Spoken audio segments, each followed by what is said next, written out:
ఓం సమర్థ సద్గురు శ్రీ సాయినాథాయ నమః. శ్రీ సాయిబాబా జీవితం అధ్యాయం 1. మీరెవరు అని అడిగితే వటవృక్షం, మూలం, మూలానికి మూలం, మాది దత్తనగరం అని చెప్పారు శ్రీ అక్కల్కోట స్వామి. ఆయనే ఇంకొకసారి అఖండ విశ్వమే మేము అన్నారు. శ్రీ సాయిబాబా యొక్క మరొక రూపమే శ్రీ అక్కల్కోట స్వామి. వీరిద్దరి చరిత్రలు దత్తావతారమనే బంగారు నాణానికి బొమ్మ బొరుసు అనవచ్చు. వీరు ప్రపంచ చరిత్రలో అవతరించిన మహాత్ములందరిలో అగ్రగణ్యులు. ఈ విషయం శ్రీ మెహర్ బాబా కూడా శ్రీ సాయి ఈ విశ్వమంతటికి గురువు అనదగిన వారని స్పష్టంగా చెప్పారు. ఆయన నివాసం వలన షిరిడీ వంటి మారుమూల కుగ్రామం కాశీ, తిరుపతి వంటి మహాక్షేత్రమైంది. అయితే ఈ క్షేత్రాలు ఒక మతం వారికి మాత్రమే పవిత్రమైతే షిరిడీని మహాక్షేత్రంగా తలచేవారు ఎందరో అన్ని మతాలలోనూ ఉన్నారు. అక్కడ అనుభవమయ్యే శాంతి అనుభవించవలసిందే కాని మాటలలో చెప్పలేనిది. మనకు ఇంటి వద్ద ఏమి చేసినా శాంతించని మనస్సు షిరిడీలో కాలు పెట్టగానే ప్రాపంచిక వ్యవహారాలన్నింటినీ మరచి మహాశాంతిని పొందుతుంది. ఎక్కడ అలా శాంతి లభిస్తుందో అదే మన పరమగమ్యమన్నది ఋషివాక్యం. శ్రీ సాయిబాబా షిరిడీలో సుమారు 60 సంవత్సరాలు నివసించినప్పటికీ ఆయన కీర్తి మధ్యాహ్న సూర్యుని శోభలాగా అన్ని దిక్కులా ఆ కాలంలోనే వ్యాపించినప్పటికీ అసలు ఆయన పేరేమో, ఊరేమో, తల్లిదండ్రులెవరో, కులగోత్రాలేమిటో ఎవరికీ తెలియలేదు. ఆయన దర్శనానికి నిత్యము ఎందరెందరో అన్ని ప్రాంతాల నుండి వస్తూ ఉండేవారు. కానీ వారిలో ఏ ఒక్కరూ ఆయన్ని గురించి ఏమీ చెప్పలేకపోయారు. ఆయనతో సన్నిహితంగా చాలా కాలం ఉన్నవారు కూడా ఈ విషయాలను తెలుసుకోలేకపోయారు. దైవం వలనే నిజానికి ఆయన నామరహితుడు. ఇలానే దైవం యొక్క గుణాలన్నీ బాబాలో సంపూర్ణంగా కనిపిస్తాయి. షిరిడీలో వెలసిన ఆ దేహమే తామన్న భ్రాంతి ఆయనకెన్నడూ లేదు. సర్వగతమైన చైతన్యమే ఆయన నిజతత్వమని భక్తులందరూ అనుభవపూర్వకంగా గుర్తిస్తూ వచ్చారు. ఆ దేహానికి కారణమైన వారే తమ తల్లిదండ్రులు అని, వారు ఆ దేహానికి పెట్టిన పేరే ఆయన పేరని ఆయన ఎలా తలుస్తారు?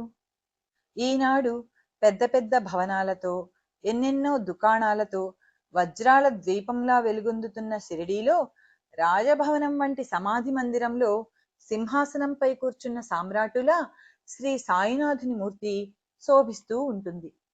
దేశం నలుమూలల నుండి వారి దర్బారుకు చేరిన భక్తులెందరో తెచ్చిన లెక్కలేనన్ని మాలలతోనూ, కొత్త వస్త్రాలతో, ప్రతిక్షణము సరికొత్త అలంకరణలతో ఆయన వెలిగిపోతూ ఉంటారు. దీనికి నేటి షిరిడీ క్షేత్రానికి ఎంతో చక్కని పోలిక ఉన్నది. కానీ సుమారు 130 సంవత్సరాల కిందట ఆ జిల్లాలోనే ఎక్కువ మందికి తెలియని చిన్న గ్రామాలలో ఒకటి ఆనాటి షిరిడీ. అక్కడ 80 గడపలకు మించి ఉండేవి కాదు. దాదాపు ఇళ్లన్నీ మట్టి కట్టడాలే. 1-2 గుడిసెలలో నిత్యావసర వస్తువులు అమ్మేవారు. గ్రామానికి అన్ని వైపులా తుమ్మ పొదలు, చిట్టడవి, పొలాలు ఉండేవి. అరుదుగా ఎప్పుడైనా ఆ ఊరిలోకి గుర్రపు బండి వస్తే ఆ గ్రామంలోని పిల్లలు, పెద్దలు చోద్యంగా చూచేవారు. నిజానికి ఆ సమీపంలోని రహతా గ్రామానికి మాలపల్లె షిరిడి. ఆ గ్రామంలో జరిగే గొప్ప వేడుక వారానికి ఒకసారి జరిగే సంత మాత్రమే. ఎప్పుడైనా కాలినడకన దేశ సంచారం చేసే యాత్రికులు, సాధువులు, ఫకీర్లు ఆ గ్రామంలోని మారుతి ఆలయంలోనో లేక తాకియాలోనో బస చేసేవారు. ఆనాటి షిరిడీలో ఈనాటి మన జీవితాలలో లాగే సరి అయిన వీధి గాని, వీధి దీపాలు కానీ ఉండేవి కావు. గ్రామంలో తలుపులు కూడా లేని మారుతి, శని, గణపతి, మహాదేవుల ఆలయాలు ఉండేవి. ఒకసారి ఒక పిచ్చివాడు ఆ మందిరంలో జొరబడి ఆ విగ్రహాలను విరగ్గొట్టాడు కూడా. వాటికి ఎలాంటి రక్షణ ఉండేది కాదు. గ్రామ మధ్యంలో ఒక విఠలుడి ఆలయము, గ్రామ ప్రవేశంలో గ్రామదేవత ఖండోబా ఆలయము ఉన్నాయి. శ్రీ సాయి 1854 ప్రాంతంలో ఒకరోజు ఆ గ్రామానికి ఉత్తరాన ఉన్న ఒక వేప చెట్టు కింద కూర్చొని కనిపించారు. నాడు ఆయనను చూచిన వృద్ధురాలు నానా చోప్దార్ తల్లి ఇలా చెప్పింది. ఈ బాలుడు మొదట వేప చెట్టు కింద ఆసనం వేసుకుని కూర్చొని కనిపించాడు. అతడి రూపం మనోహరంగా ఉండేది. ఎప్పుడూ ఎవరింటికి వెళ్లకుండా ఆ చెట్టు నీడనే ఉండేవాడు. పగలెవ్వరితోనూ కలిసేవాడు కాదు. రాత్రి సమయాల్లో కూడా అతడు భయమెరుగడు. చూడడానికి చిన్నవాడే అయినా అతడి చర్యలు అతడు మహాజ్ఞాని అని సూచించేవి. అంత చిన్న వయస్సులో చలికి వేడికి చెలించక తపస్సు చేసే అతడిని చూచి అందరూ ఆశ్చర్యపోయారు. అతడు వైరాగ్యమూర్తి. అతని స్థితి ఎవ్వరికీ అంతుపట్టనిది. ఈ కుర్రవాడు అకస్మాత్తుగా ఎక్కడి నుండి వచ్చాడా అని అందరూ అనుకునేవారు. ఒకసారి గ్రామదేవత ఖండోబా ఒకరికి పూనితే గ్రామస్తులందరూ ఇతనిని కన్న పుణ్యాత్ములెవరు, ఇతడు ఎక్కడి నుండి వచ్చాడు అని అడిగాడు. ఆ గణం వారి చేత ఒక గడ్డపార తెప్పించి ఆ చెట్టు కింద ఒక చోట తవ్వించాడు. అక్కడ ఒక బండ, దాని క్రింద కొన్ని ఇటుకలు కనిపించాయి. ఆ బండను తొలగిస్తే దాని అడుగున భూగర్భంలోనికి దారి కనిపించింది. అందులో తిని వదిలేసిన పదార్థాలు, పూజా ద్రవ్యాలు, వెలుగుతున్న 4 ప్రమిదలు ఉన్నాయి. అప్పుడు ఆ గణం ఈ బాలుడిక్కడ 12 సంవత్సరాలు తపస్సు చేశాడు అని చెప్పాడు. అప్పటి నుండి ప్రజలు అనేక ప్రశ్నలతో ఆ బాలుణ్ణి విసిగించసాగారు. అతడు అది గురుస్థానమని, ఆ బండను తిరిగి మూసివేయాలని చెప్పి అలానే చేయించాడు. తర్వాత కూడా ఒకసారి ఆ వేప చెట్టు దగ్గరున్న భవనానికి మరమ్మతులు చేస్తుంటే దాని కింద ఆ భూగృహము, సమాధి కనిపించాయి. వాటిని గురించి అడిగిన భక్తులతో కూడా బాబా అలానే చెప్పారు. తర్వాత అక్కడ ఒక రోజున పిల్లలు ఆడుకుంటూ ఆ బండను తొలగించి చూచారు. అక్కడ భూమిలోకి మెట్లు, చాలా పొడవుగాను చీకటిగాను ఉన్న గుహ కనిపించాయట. ఈ వివరాలు శ్రీ సాయి శరణానంద ఇలా వ్రాశారు. ఒకప్పుడు బాబా మసీదులో ధుని దగ్గర ఉన్న స్తంభాన్ని నాకు చూపి దాని క్రిందనే ఒక గుహ ఉన్నదని, తామందులో నివసించామని, ఎవరైనా మహాత్ములు వచ్చినప్పుడు తప్ప తామెప్పుడూ బయటకు వచ్చేవారు కారని, తమ గడ్డం పొడుగ్గా పెరిగి నేలను తాకేదని నాతో స్వయంగా చెప్పారు. బాబా మరొకప్పుడు సగుణమేరు నాయక్తో, ఏమిటి 1-2 రోజుల ఉపవాసానికి కూడా తట్టుకోలేవా? నేను 12 సంవత్సరాలు కేవలం వేపాకు తిని జీవించాను అన్న మాటలు ఈ వృత్తాంతాన్నే బలపరుస్తాయి. ఫిబ్రవరి 14, 1912న సాయి తాము చేసిన గురుసేవ గురించే కాబోలు ఇలా చెప్పారు. తామెన్నో కష్టాల కోర్చామని, నెలల తరబడి ఆహారం లేకుండా ఉన్నామని, వేప మొదలగున ఆకులు మాత్రమే తిన్నామని చెప్పారు. భగవంతుని కృప వలన ఆయన శరీరం శుష్కించి ఎముకలు కూడా నిలవజాలని స్థితిలో ఉన్నప్పటికీ తమకు ప్రాణం పోలేదన్నారు. ఈ బాలునికి 16 సంవత్సరాల లోపలే అంత గడ్డం ఎలా పెరిగింది? అసలు ఆయన వయస్సెంత? ఒకప్పుడు ధూలియా కోర్టులో ఒక దొంగ తన వద్ద పట్టుబడిన వస్తువులను తను దొంగిలించలేదని, తనకు సాయిబాబా ఇచ్చారని చెప్పాడు. అంతటా కోర్టు వారు సాయిబాబాను కోర్టుకు హాజరుగమ్మని సమన్లు జారీ చేశారు. బాబా ఎందరికో పూజ్యులవడం వలన భక్తులు పెట్టుకున్న అర్జీననుసరించి ఆయన వద్దకే కోర్టు ప్రతినిధి వచ్చి విచారణ జరిపాడు. దానిలోని ముఖ్యాంశాలివి. న్యాయవాది: మీ పేరేమి? బాబా: వీరంతా నన్ను సాయిబాబా అంటారు. మీ తండ్రి పేరు? అది సాయిబాబాయే. మీ గురువు పేరు? వెంకూస. మతం? కబీరు. కులం? దైవం. మీ వయస్సు? లక్షల సంవత్సరాలు. సరిగ్గా చెప్పండి, నేనెన్నడూ అబద్ధం చెప్పను. అంటే సాయి నామరూప కుల మత వయోభేదాలకు అతీతులు, సర్వవ్యాపి అయిన ఆత్మయేనని స్పష్టమవుతుంది. ఆయన వయస్సు అపారమని తెలిపే ఆధారాలు ఎన్నో ఉన్నాయి. అక్కల్కోటలో దత్తావతారంగా ప్రసిద్ధికెక్కిన శ్రీ స్వామి సమర్థ నిర్యాణం చెందబోతూ కన్నీరు కారుస్తున్న భక్తునితో షిరిడీలో నా అవతారమూర్తి నీకు లభిస్తారు, ఆయనను సేవించు, నీకు ఏ కొరత ఉండదు అని చెప్పారు. సాయిబాబా కూడా ఎందరో భక్తులకు అందుకు తగిన అనుభవం ఇచ్చారని చదువబోతారు. అంటే అక్కల్కోట స్వామియే సాయి అన్నమాట. ఈ ఇద్దరు సమకాలికులవడం ఒక అంతుబట్టని దైవలీల. అంటే ఆ స్వామి వయస్సు, పుట్టుపూర్వోత్తరాలే సాయి యొక్క వృత్తాంతం అన్నమాట. ఆ స్వామి వయస్సు 100 ఏండ్లు.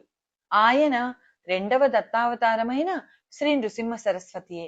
అంటే వారికి పూర్వావతారమైన శ్రీపాద శ్రీవల్లభులే. అంటే స్వయంగా సనాతనుడైన దత్తస్వామియే అన్నమాట. ఆయన ఎందరికో అటువంటి దివ్య దర్శనాలు ఇచ్చారు. అంతేకాదు, ప్రొఫెసర్ బాలకృష్ణ ఉపాసనీ శాస్త్రి ఒకప్పుడు హృషికేశ్ తపోవనం వెళ్ళినప్పుడు అక్కడ అపారమైన వయస్సు గల ఒక సాధువును దర్శించాడు. తర్వాత చాలా కాలానికి అతడు సాయిని దర్శించినప్పుడు ఆ తపోవన సాధువు తామేనని ఆయన నిరూపించారు. అంటే సాయి వయస్సు కూడా అపారమే కదా. అలానే రాజ్యం కోల్పోయి తిరుగుతున్న హుమయూన్కు తమ ఆశీస్సుల వల్లనే అక్బర్ చక్రవర్తి పుట్టాడని, ఆ ముందటి జన్మలో తపస్సు చేసిన ముకుంద బ్రహ్మచారే అలా జన్మించాడని సాయి ఒక భక్తునితో చెప్పారు. తాము గతంలో కబీర్నన్నారు. రామాయణ భాగవత కాలంలో కూడా తామున్నామని ఆయన చెప్పారు. ఈయన జన్మించిన మాట నిజమే అయితే నాటికే ఆయన పూర్ణుడైన జ్ఞాని అని ఆయనయే ఒకసారి ఇలా సూచించారు. నేను పుట్టినప్పుడు తనకు కొడుకు పుట్టాడని మా అమ్మ ఎంతగానో పొంగిపోవడం చూచి నేను ఆశ్చర్యపోయాను. ఆమె నన్ను కన్నదెప్పుడు? అసలు నాకు జననమున్నదా? నేను అంతకు ముందు లేనా? ఇంత మాత్రానికే ఈమె పొంగిపోతున్నదేమిటి అనుకున్నాను. ఈ వింత బాలుడు కొంతకాలానికి అకస్మాత్తుగా ఎక్కడికో వెళ్ళిపోయి సుమారు 1 సంవత్సరం తర్వాత షిరిడీ చేరి అక్కడే ఉండిపోయారు. ఈ మధ్యకాలంలో ఆయన ఎక్కడకు వెళ్లారో, ఏమి చేశారో ఎవరికీ తెలియదు. ఆ కాలంలో తాము విస్తారంగా దేశ సంచారం చేశామని, కొంతకాలం ఆలీ అను ముస్లిం మహాత్ముని దగ్గర, తర్వాత రహటాలోని చాబడిలోనూ ఉన్నామని కుశాల్ భావు అనే భక్తునితో సాయియే చెబితే అతడు చంద్రభాన్ సేఠ్కు చెప్పాడు. ఆ కాలంలో దౌలు సేఠ్ ఆయన్ను చూచాడట కూడా. ఈ అలీగారి చిత్రపటం 1918 తర్వాత కూడా అహ్మద్ నగర్ లోని రహటేకర్ వాడాలో ఉండేది. తర్వాత తాము అహ్మద్ నగర్ నుండి రహటా వచ్చి కొంతకాలానికి షిరిడీ చేరామని శ్రీ సాయి కుశాల్ భావుకు చెప్పారు. మరొకప్పుడు శ్రీమతి కాశీబాయి కణిత్కర్ అనే భక్తురాలితో శ్రీ సఖారాం మహారాజ్ అనే గొప్ప సాధువుతో కలిసి కొంతకాలం ఉన్నామని, ఆయన తమ గురుబంధువని, అక్కడ ఆయనతో కలిసి ఒక మామిడి మొక్క నాటామని బాబా చెప్పారు. జోగ్ అనే భక్తుడు ఈ ఇద్దరిని దర్శిస్తూ ఉండేవాడు. ఒకసారి జోగ్ అంగోన్ కవాడ్లోని ఆ మామిడి చెట్టు కాయను కోసి షిరిడీకి తీసుకువెళ్ళాడు. కాని అది పచ్చిదని దారిలో 2 మామిడి పండ్లు కొని అతడు బాబాకు సమర్పించాడు. బాబా ఆ పండ్లను స్వీకరించక ఆ మొదటి కాయనే కోరి తీసుకున్నారు. దానిని చూడగానే ఆయన కళ్ళు ఆనంద భాష్పాలతో నిండాయి. దానిని అటూ ఇటూ త్రిప్పి చూచి, ఇది ఇంకా పండలేదు అన్నారు. అవునన్నాడు జోగ్. సాయి మరి కొద్దిసేపు దానిని తదేకంగా చూచి దానిని కోయించి భక్తులందరికీ పెట్టించారు. అదెంతో మధురంగా ఉండడం చూచి అందరూ ఆశ్చర్యపోయారు. రెండవసారి షిరిడీ చేరే నాటికే వారు పరిపూర్ణులని తెలిపే సంఘటన ఒకటి సాయికి ప్రత్యక్ష భక్తుడైన దామోదర్ రాస్నే గారి కుమారుడు నానాసాహెబ్ రాస్నే నాకు చెప్పారు. ఈయన శ్రీ కాడ్గి మహారాజ్ అనే మహాత్మునికి తన ఇంట ఆతిథ్యమిచ్చి వారి గురుసేవ గురించి అడిగితే ఆయన ఇలా చెప్పారట. మేము సామాన్యంగా ఆ వృత్తాంతం ఎవరికీ చెప్పము. మా తల్లిదండ్రులు చాకలివారు. సేవ్గావ్ పతర్ధి అనే ఊళ్ళో ఒక బట్టల దుకాణంలో పనిచేసేవాణ్ణి. ఒకరోజు దివ్య వర్చస్సు గల ఫకీరొకరు ఆ గ్రామానికి వచ్చారు. ఆయన సేలు మాన్వత్ నుండి వచ్చారట. ఆయన ముస్లిమన్న భావంతో ఎవరూ భిక్ష వేయలేదు. మా దుకాణంలో కూడా యజమాని లేడు పొమ్మన్నారు. నాకు ఆయన్ను చూస్తూనే భిక్ష వేయాలనిపించి పరుగున పోయి రొట్టెలు కూర తెచ్చేసరికి ఆయన వెళ్ళిపోయారు. నేను ఆయన్ను వెతుకుతూ పోయేసరికి ఆయన ఒక ఏకాంత స్థలంలో కూర్చొని చేనులోని జొన్న కంకులు కోసుకొని తింటున్నారు. నన్ను చూచి కోపంతో నీవిక్కడికి ఎందుకొచ్చావు అని గర్జించారు. మీకెవరూ భిక్ష వేయలేదని గమనించి ఇంటి నుంచి భిక్ష తెచ్చాను అన్నాను.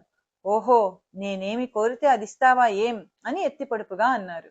నా దగ్గర లేని డబ్బు తప్ప మీరేమి కోరినా ఇస్తాను అన్నాను. అయితే నీ ప్రాణం ఇవ్వు అన్నారు పంతంగా. అది నేనివ్వగలిగింది కాదు, మీరే తీసుకోండి, నాకీ జీవితం అంటే విరక్తి పుట్టింది అన్నాను. ఆ ఫకీరు నవ్వి నా తలపై చేయి పెట్టి ఆశీర్వదించారు. వెంటనే నా హృదయంలో చెప్పలేని మార్పు వచ్చింది. వారి సన్నిధి తప్ప మరేమీ కావాలనిపించలేదు. వారికి భిక్ష ఇచ్చాక ఇంటికి వెళ్ళి నాకొక గొప్ప గురువు దొరికారని, నేనిక సంసారంలో జీవించలేనని చెప్పి వేగంగా ఆ ఫకీరు వద్దకు చేరుకున్నాను. ఆయన నన్ను చూస్తూనే ఉగ్రులై, దుష్టుడా, నీకిచ్చింది చాలక ఇంకా పీడించుకు తినాలని వచ్చావే అని గద్దించి ఆ పక్కనున్న శ్మశానంలోకి వెళ్లారు. నేను మిమ్మల్ని విడిచి బ్రతకలేను అంటూ వారిని అనుసరించాను. అక్కడ ఒక సమాధి పక్కన గుంట త్రవ్వి అందులో 2 కుండలు నీరు పోయమన్నారు. నేను అలాగే చేశాను. ఆయన ఆ నీరు 3 దోసిళ్లు తాగి నన్ను తాగమన్నారు. అవి తాగగానే నాకు చాలాసేపు బాహ్య స్మృతి లేకుండా పోయింది. నాకు స్పృహ వచ్చేసరికి ఆయన ఎటో వెళ్ళిపోయారు. నేను ఆయన కోసం చాలా కాలం వెతికి చివరకు షిరిడీలోని మసీదుకు చేరాను. లోపల తెరలు దించి ఉన్నాయి. అక్కడి ఫకీరు స్నానం చేస్తున్నారు. నేను తెర పైకెత్తి చూచాను. నన్ను అనుగ్రహించిన ఫకీరే ఆయన. నన్ను చూస్తూనే పట్టరాని కోపంతో ఆయన, జకొడక, ఇప్పటికే నా రక్తమాంసాలు పీక్కు తిన్నావు, ఎముకలు కూడా తినాలని వచ్చావట్రా అని ఒక ఇటుక విసిరారు. అది నా నొసట తగిలి నెత్తురు కారింది. మరుక్షణమే ప్రేమగా ఆయన, నిన్ను పూర్ణంగా అనుగ్రహించాను. భగవంతుని అనుగ్రహం నీకెప్పుడూ ఉంటుంది. నిన్నందరూ దైవంగా కొలుస్తారు. ఇక నా వెంట తిరగవద్దు అన్నారు. కొంతకాలానికి ఆయనే శ్రీ గాడ్గి మహారాజ్గా లోకపూజ్యులై ఎన్నో ధర్మశాలలు, పాఠశాలలు స్థాపించారు. వీరు సంకీర్తన చేస్తుంటే వేలాది భక్తులు చేరేవారు. ఆయన 1927 ప్రాంతంలో తమ భక్తులతో కలిసి సంకీర్తన చేస్తూ షిరిడీ చేరారు. మధ్యలో ఆయన, నేను మా ఊరు వెళ్ళిపోతున్నాను అని కేకలు వేస్తున్నారు.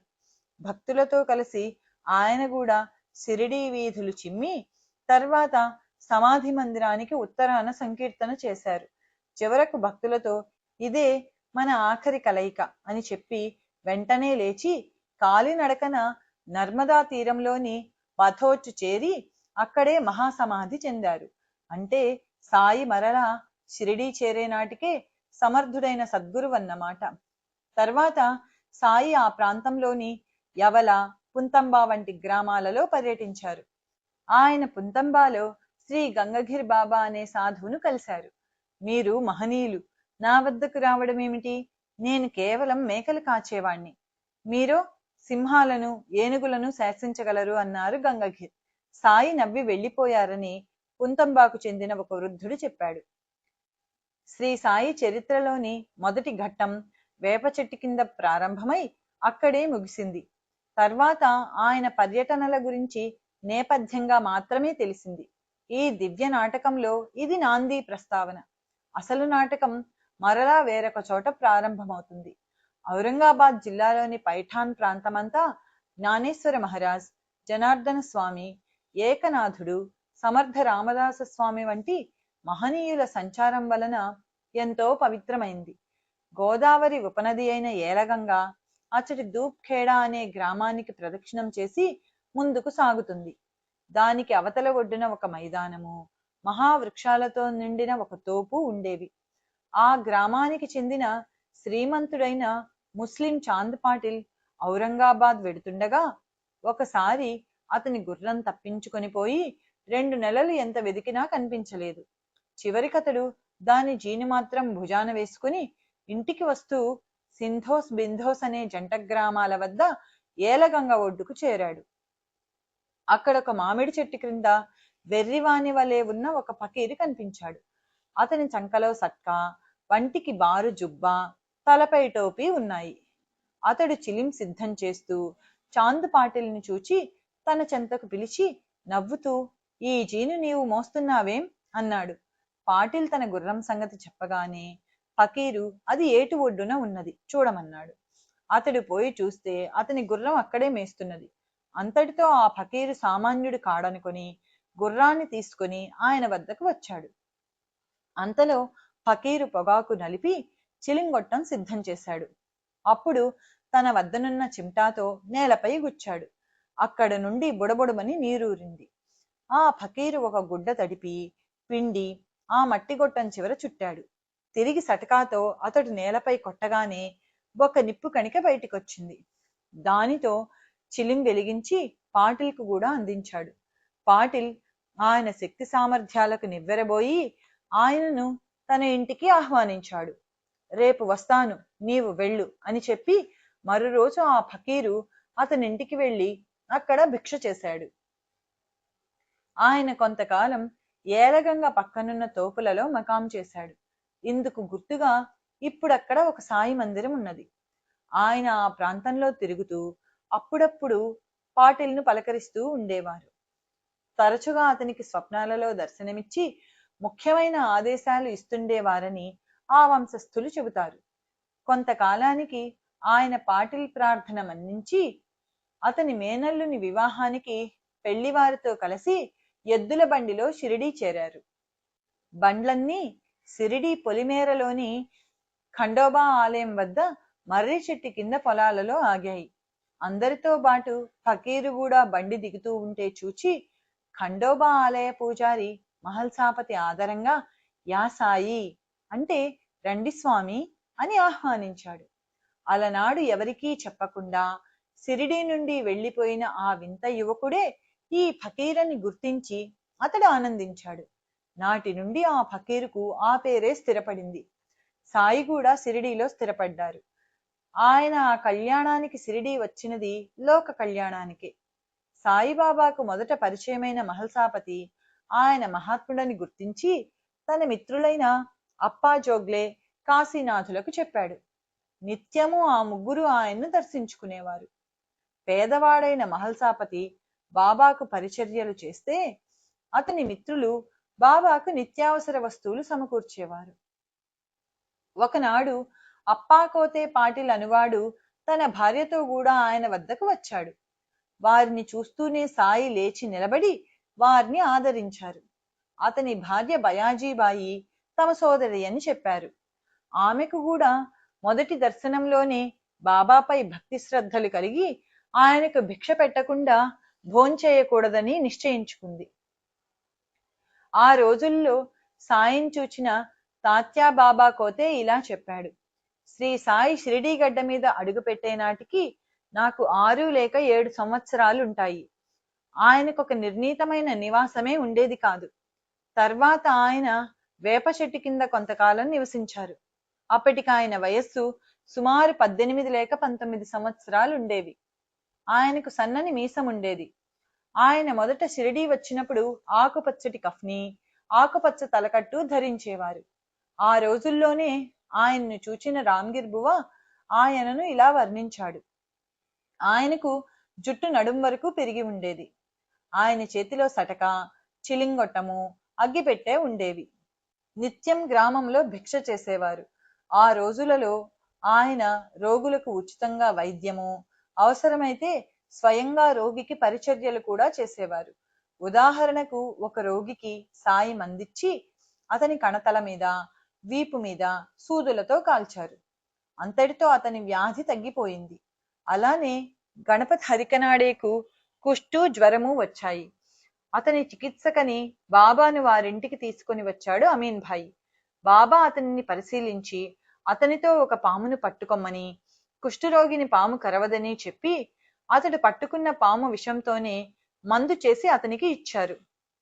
అతనికి దాంపత్యం నిషేధించారు. అతనికి వ్యాధి తగ్గనారంభించేసరికి అతడు ఆ నియమం ఉల్లంఘించడంతో రోగం తిరగబెట్టింది. బాబా అతనికి ఇంకా మందివ్వలేదు. కొద్ది రోజుల్లోనే అతడు మరణించాడు. అప్పటి నుండి ఆయన రోగులకు మందివ్వడం మానివేసి ఊది మాత్రమే ఇవ్వసాగారు. సాయి చరిత్రలోని ఈ మొదటి దశ గురించి ఆయనతో ఎంతో సన్నిహితంగా ఉన్న తాత్యా కోతే పాటిల్ ఇంకా ఇలా చెప్పాడు. శ్రీ సాయి షిరిడీ గడ్డ మీద అడుగు పెట్టేటప్పటికీ ఆయనకు ఒక నిర్ణీతమైన నివాస స్థలమే ఉండేది కాదు. కొద్ది నెలల తర్వాత ఆయన మసీదులో సుమారు 10 మాసాలు ఉన్నారు. తర్వాత వేప చెట్టు కింద, ఆ తర్వాత మరలా మసీదుకు వచ్చి సమాధి చెందే వరకు అక్కడే ఉండిపోయారు. నేను మారుతి ఆలయంలోని స్కూలులో చదువుకుంటుండగా బాబా భిక్షకు మా ఇంటికి వచ్చేవారు. నేను మరికొందరు పిల్లలు మసీదు ముంగిట నిలిచి బాబాను వెక్కిరించి కవ్వించేవారము. ఆయనకు సన్నని మీసం ఉండేది. ఆయనెప్పుడు మసీదులో ఒక స్తంభం పక్కనే కూర్చుని ఉండేవారు. రఘుపాటిల్ రోజు మసీదు గేటు వద్ద నిలిచి ఆయనపై రాళ్లు రువ్వేవారు. ఒక్కొక్కప్పుడు బాబా మమ్మల్ని తిట్టేవారు. మేము పెద్దగా నవ్వి ఆయన సట్టా తీసుకోగానే పరిగెత్తేవాళ్ళం. మసీదులో 2-3 సంవత్సరాలు నివసించాక ఆయన లిండి మరియు సిరా అను ఉపనదుల మధ్యనున్న చెట్ల తోపులో సుమారు 2 సంవత్సరాల 6 మాసాలు ఉన్నారు. అక్కడ భక్తులలో ఎవరో ఒకరు నిత్యము ఆయనకు భిక్ష ఇచ్చేవారు. నేను, రఘుపాటిల్ మరిద్దరు ముగ్గురితో కలిసి ఆయన్ను దర్శించేవాళ్ళము. వామన్ రావు డెంగ్రే కూడా వారి దర్శనానికి వస్తుండేవాడు. రెండవసారి సాయి షిరిడీ వచ్చే నాటికి ఒక వింత సాధువు కూడా అచ్చటికి చేరాడు. శంకర్ నారాయణ వైద్య అనువాడు నానావల్లి అనే మహాత్ముని సమాధిని సేవిస్తూ ఉండేవాడు. ఒకనాడు ఆ మహనీయుడు స్వప్న దర్శనమిచ్చి షిరిడీ వెళ్ళమని ఆదేశించగా అచ్చటికి చేరాడు. సాయి రాగానే వారిని చూస్తూనే గొప్ప మహాత్ముడని గుర్తించి ఎంతో చనువుగా మామా వచ్చావా అన్నాడు. నోరెత్తవద్దు అని బాబా మందలించడం వలన అతడు ఆయన్ను గురించి పెదవి విప్పి ఎవరితోనూ చెప్పలేదు. సాయి తరచుగా రాత్రి సమయాల్లో ఫకీర్ల చావడికి వెళ్ళి మధురంగా పాడుతూ కాళ్లకు గజ్జెలు కట్టుకొని తన్మయత్వంతో నాట్యం చేసేవారు. ఆయన ఒకప్పుడు అరబ్బీ పార్సీ భాషలలో పాటలు పాడేవారు. ఈ విషయాన్ని తాత్యా పాటిల్ ఇలా చెప్పాడు. ఒక్కొక్కప్పుడు బాబా పారవస్యంలో ఉండేవారు. అప్పుడు చేతిలో తంబుర ధరించి ఒళ్ళు మరిచి నృత్యం చేసేవారు. ఎంతో క్రమబద్ధమైన కదలికలు, కర నేత్ర హస్తముల భంగిమలు ప్రేక్షకులను మంత్రముగ్ధులను చేసేవి. పిల్లనగ్రోవి వాయిస్తున్న భంగిమలో నిలిచినప్పుడు సాక్షాత్తు బృందావన కృష్ణుని చూస్తున్నట్లే ఉండేది. ప్రేక్షకులకు కూడా పారవస్యం కలిగి ఏదో అలౌకికమైన దృశ్యం చూస్తున్నట్లు అనిపించేది. ఇలా 1890 వరకు చేశారు. తర్వాత కూడా ఆయనకు ఈ కళల పట్ల ఆసక్తి ఉండేది, కానీ వాటిని భక్తి ప్రపత్తుల కోసం మాత్రమే వినియోగించుకుంటే మనిషికి అధోగతి తప్పదనేవారు. బాబా పత్రిగ్రామంలో జన్మించి బాల్యంలో ఒక ఫకీరుకు అప్పగించబడ్డారని, కొంతకాలానికి సేలు గ్రామంలోని వెంకుస అనే హిందూ గురువుకు అప్పగించబడ్డారని, వారి సేవలో సర్వశక్తులు పొంది షిరిడీ చేరారన్న కథకు ఆధారం ఎక్కడా కనిపించదు. బాబా ఒకప్పుడు సేలు నుండి వచ్చామని, తమ గురువు పేరు వెంకుస అని కొన్నిసార్లు చెప్పిన దాన్ని బట్టి తాను ఈ కథ అల్లానని, అంతకు మించి వేరు ఆధారాలేవీ లేవని మొదట ఈ కథను చెప్పిన దాసగను తన అనుభవాలలో చెప్పాడు. కానీ బాబా ఒక్కొక్కప్పుడు తమ గురువు రోషన్ షా అని, ఆయన్ను షిరిడీలో సేవించానని, వారి సమాధి అచ్చటి వేప చెట్టు కింద ఉన్నదని, తాము అనాదిగా షిరిడీలోనే ఉంటున్నామని చెప్పిన దానితో కానీ, ఆయన శ్రీ అక్కల్కోట స్వామి యొక్క మరొక రూపమన్న దానికి కానీ సరిపోదు. తాము అహ్మద్ నగర్ రహటాల నుండి వచ్చామని, నేనిక్కడకు ఔరంగాబాద్ నుండి వచ్చాను, మా మామ నన్నిక్కడకు తీసుకొచ్చాడు, నా తల్లిదండ్రులను విడిచి గంగా తీరానికి వచ్చే నాటికి నాకు 8 సంవత్సరాలు, అచ్చటి నుండి షిరిడీ వచ్చాను అని వేరు సందర్భాలలో చెప్పిన వాటితో ఈ కథ పొసగదు. ఆయన 12 సంవత్సరాలు షిరిడీలో వేప చెట్టు కింద భూగృహంలో తపస్సు చేశారన్న నిశ్చయమైన వృత్తాంతంతో ఈ కథ అసలే పొసగదు. 16 సంవత్సరాల యువకుడుగా ప్రకటమైన ఆయన అందులో ప్రవేశించే నాటికి 4 సంవత్సరాల మించి వయస్సు ఉండడానికి అవకాశం లేదు. సేలులో గోపాలరావు దేశముఖ్ ఉరఫ్ వెంకుస వృత్తాంతమే నిజమైతే షిరిడీలో ప్రకటమయ్యే నాటికి బాబాకు సుమారు 60 లేక 70 సంవత్సరాల వయస్సు ఉండాలి. తాము శుద్ధుడైన బ్రాహ్మణుడను అన్నప్పుడు ఆయన బ్రహ్మజ్ఞాని అని మాత్రమే వారి భావం. అంతకంటే తరచుగా ఆయన తాము పేద ఫకీరుమని చెప్పేవారు. దానికి అర్థం అదే. జయదేవ జయదేవ దత్తావధూత, మోమిని వంశీ జన్ముని అనే ఆరతి పాటలు కీర్తించినట్లు ఆయన హిందువులకు హిందువు, ముస్లింలకు ముస్లిము. అంటే హిందూ ముస్లిం అనే భేదాలకు అతీతుడు. సాయి తమ గురుసేవ గురించి ఒకప్పుడు ఇలా చెప్పారు: నా గురువును ఇక్కడే చావడిలో చూచాను. ప్రశాంతము, గంభీరము అయిన ఆయన ముఖంలోని నిత్య సంతుష్టి నన్ను ముగ్ధుణ్ణి చేసింది. నా చూపు ఆయన ముఖం మీద నిలిచిపోయేది. క్షణమాత్రం ఎడబాటుని కూడా సహించలేకపోయేవాణ్ణి. వారి సన్నిధిలో నాకు ఆకలి దప్పులు కూడా తెలిసేవి కావు. ఆయన్ను 12 సంవత్సరాలకు పైగా నిండు హృదయంతో సేవించాను. ధ్యానస్థులైన ఆయన తమకు దేహమున్న సంగతే మరచి కూర్చున్న చోటు నుండి ఏ అవసరం కోసము లేచేవారు కాదు. నేను ఆయన చేత ఆహారం తినిపించి, గుడ్డలు మార్చి ఆ ప్రదేశం శుభ్రం చేసేవాణ్ణి. ఆయన నుండి ఏదైనా మంత్రం ఉపదేశంగా పొంది జపించాలని తలచాను. కాని ఆయన నా చెవిలో ఏ మంత్రమూ ఉపదేశించలేదు. ఆయన నన్ను 2 పైసలు దక్షిణ కోరారు. తాము కోరినది ప్రభుత్వం వారు ముద్రించిన లోహపు కాసులు కావని, 1 పైసా నిష్ఠ, రెండవది సబూరి అని ఆయన వివరించారు. సబూరి అనగా సంతోషంతో కూడిన ఓరిమి. వెంటనే అవి సమర్పించాను. నా సేవకు ఎంతో సంతోషించి, నీవెక్కడున్నా సరే, ఇక్కడ కాని సప్త సముద్రాలకు అవతల కాని నీ వెంట నుండి కాపాడుతాను అని ఆశీర్వదించారు. ఈనాటి నా ప్రతిభకంతటికి కర్తలు వారే. ఇదంతా వారి ఆశీస్సుల ఫలితమే. బాబా స్వయంగా సాయి శరణానందతో తమ గురువు పేరు రోషన్ షా అని చెప్పారు. ఆయన చెప్పిన దాన్ని బట్టి రోషన్ షా పరమపదించాక వారిని బాబాయే వేప చెట్టు కింద సమాధి చేసినట్లు తోస్తుందని సాయి శరణానంద వ్రాశారు. సాయి ఆ గురువు పేరు హరివినాయక్ సాఠేతో కూడా చెప్పారట గాని అది తనకు గుర్తులేదని, ఆ పేరు షా అనో లేక సా అనో అంతమవుతుందని అతడు వ్రాశాడు. మరొకప్పుడు బాబా తమ గురుసేవా వృత్తాంతమే మరోలా చెప్పారు. ఒకప్పుడు నలుగురం కలిసి పవిత్ర గ్రంథాలు చదివి చర్చించుకున్నాము. మొదటివాడు ఎవరిని వారే ఉద్ధరించుకోవాలి కాని ఇతరులపై ఆధారపడకూడదు అన్నాడు. రెండవ వాడు సర్వసాక్షి అయిన ఆత్మయే సత్యం, దాన్ని గుర్తిస్తూ మనస్సును నిగ్రహించిన వాడే ధన్యుడు అన్నాడు. మూడవ వాడు ఈ ప్రపంచం అనిత్యం, నిరాకారమైనదే సత్యం, దీన్ని వివేకంతో గుర్తిస్తూ ఉండడమే ముక్తికి మార్గం అన్నాడు. నేను కేవలం గ్రంథ పాండిత్యం వ్యర్థమని, స్వధర్మం ఆచరిస్తూ గురువే సర్వవ్యాపి అయిన దైవమన్న విశ్వాసంతో తాను మన ధన ప్రాణాలను గురువుకు అర్పించాలి అన్నాను. ఇలా చర్చించుకుంటూ మేమొక అడవిలోకి ప్రవేశించాము. దారిలో ఒక కూలివాడి కనిపించి మేమెక్కడికి పోతున్నామని అడిగితే మేము చెప్పలేదు. మేము దారి తెప్పే ప్రమాదం ఉన్నదని, మార్గదర్శిని తీసుకుని పోవడం మంచిదని చెప్పి, మీ లక్ష్యమేమో నాకు చెప్పనవసరం లేదు, కానీ కొంతసేపు విశ్రాంతిగా కూర్చొని రొట్టె నీరు తీసుకుని వెళ్ళవచ్చు కదా అన్నాడు అతడు. మేము ఆయన సలహాను నిరాకరించి వెళ్ళి దారి తప్పాము. చివరకు కేవలం పూర్వపుణ్యం వల్ల మాత్రమే మేము బయలుదేరిన చోటికి చేరాము. మాకు మళ్ళీ ఆ కూలివాడు ఎదురై మీ తెలివిపై ఆధారపడడం వలన దారి తప్పారు. అన్నింటిలోనూ మార్గదర్శి ఎప్పుడూ అవసరమే. భగవంతుని కృపలేక ఎవరూ దారిలో మా వంటి వారిని కలవలేరు. అన్నం తినిపమ్మన్న ఆహ్వానాన్ని శుభశకునంగా అంగీకరించాలి కానీ నిరాకరించకూడదు. ఆకలి కడుపుతో ఏ అన్వేషణ సాగించలేరు. ఓరిమి శాంతి కలిగి ఉండాలి అన్నాడు. అతడు నిరక్షరుడైనా హీనజాతివాడుగా కనిపించినా నిష్కారణమైన అతడి ప్రేమకు నా హృదయం స్పందించింది. నాకు ఆకలి దప్పులు తీవ్రంగా బాధిస్తున్నాయి.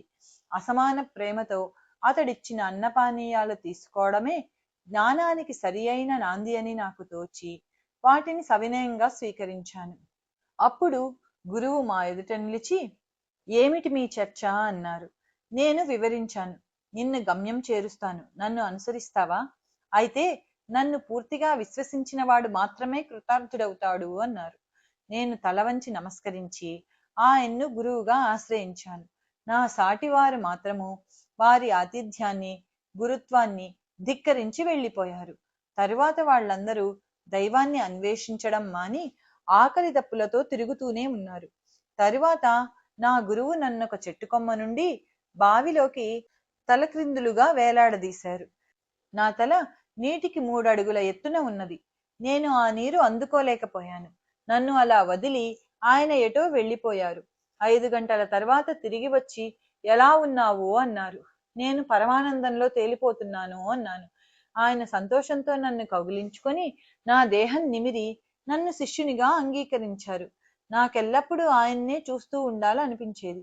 నా తల్లిదండ్రులను, కోర్కెలను మరచి ఇక ఇంటికి వెళ్లాలన్న తలంపే రాలేదు. నా జీవశక్తినంతటినీ నా దృష్టిని ఆయన ముఖం మీద లగ్నం చేశాను. ఆయనే నా ధ్యానమూర్తి అని చెప్పారు. పై వృత్తాంతాలు మనకు నిస్సందేహంగా తెలిపేదిది. సాయి జన్మతః పూర్ణులైన లోకానికి ఆదర్శంగా ఒక సద్గురువును సేవించారు.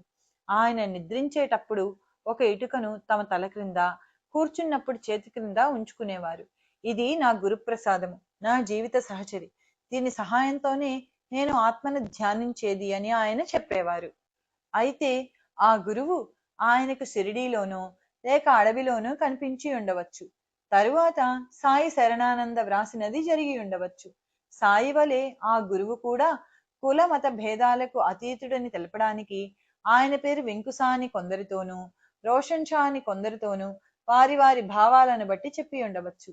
కానీ కొందరు చరిత్రకారులు సాయిని ఆ గురువు తలక్రిందులుగా వేలాడదీసిన వృత్తాంతం కేవలం సంకేతమేమోనని, వాస్తవమై ఉండజాలదని వ్రాశారు. కారణం, తలకిందులుగా వేలాడదీస్తే ఎవరికైనా ఆనందం కలగదన్నారు.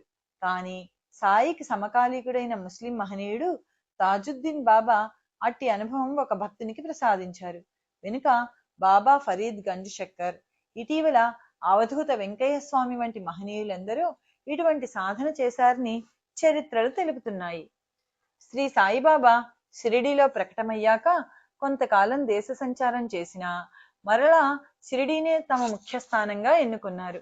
ఆ విషయమై ఆయన అప్పుడప్పుడు భక్తులతో చెప్పిన విశేషాలు వేరువేరుగా ఉన్నా వాటి వలన పత్రి, సేలు, వెంకుస కథ మాత్రం నిరాధారమని తెలుస్తుంది. షిరిడి మరి 3 ఇతర గ్రామాలు తమ యజమాని ప్రసాదించారని ఆయన చెబుతుండేవారు. అనాదిగా ఆ గ్రామం తమ ఆప్తుల నివాసమని, తమ అత్తగారి ఇల్లని, అక్కడ పూర్వం తమ వారంతా నివసించేవారని ఆయన వేర్వేరు సందర్భాలలో చెప్పారు. ఒకప్పుడు తామొక్కరే అక్కడికి వచ్చామనేవారు. తమ భక్తులను తరింపచేయడానికి మరికొందరితో కలిసి వచ్చామని కొన్ని సందర్భాలలోనూ, తమ గురువును సేవించడానికి వచ్చామని మరొకసారి చెబుతూ ఉండేవారు.